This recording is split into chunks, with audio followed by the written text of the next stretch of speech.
how do we know if we should purchase that property? How do we know if that's going to be a good investment?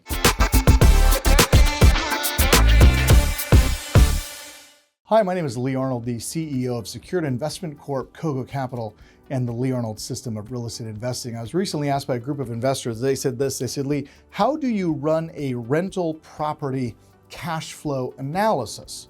Now, I believe what they're asking is, how do we know if we should purchase that property? How do we know if that's going to be a good investment? Well, it's really quite simple, okay? By using the rule of 1%, which is simply taking the purchase price, 1% of, let's say the purchase price is $300,000. The rule of 1% says that our expenses are going to be roughly $3,000 a month. Now, if the rental from that property is, let's call it $3,500 a month, then we're producing $500 a month in monthly income. Now, as we plug this into a rental property cash flow analysis, it's going to show us that that property will produce about $6,000 a month in net income. Now, the rule of 1% is only what we call a quick calculation tool. It is not what you should use to purchase real estate, okay? Only to know whether or not you should pursue that investment opportunity.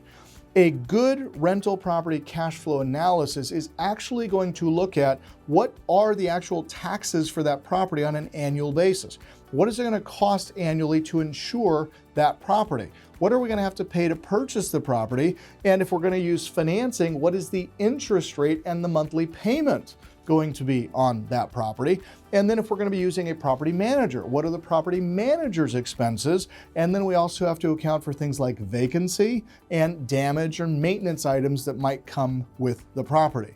So when we plug all of those things into this simple rental property cash flow analysis, it's simply going to take them monthly, quarterly, annually, and then we can also run projections over 36 months, 60 months, 10 years, because as part of that, we also want to include two additional things in this cash flow analysis. We want to include appreciation, right? The property should go up in value over time. So if you're running a 5-year analysis, what's the property worth in 5 years? Well, if we figure a 3% annual increase 5 years from now, it'll be worth 15% more than you paid for it. But we also have to look at the principal pay down. When you get a 30-year mortgage and you make that monthly payment, a portion of the proceeds from that monthly payment go to pay down the amount of money that you borrowed from the bank. So if we project this thing out 60 months, you're going to owe less in 60 months than you do from the moment that you buy it.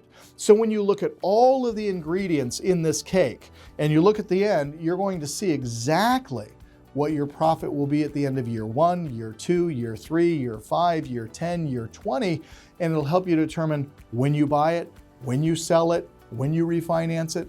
All of those things come into play.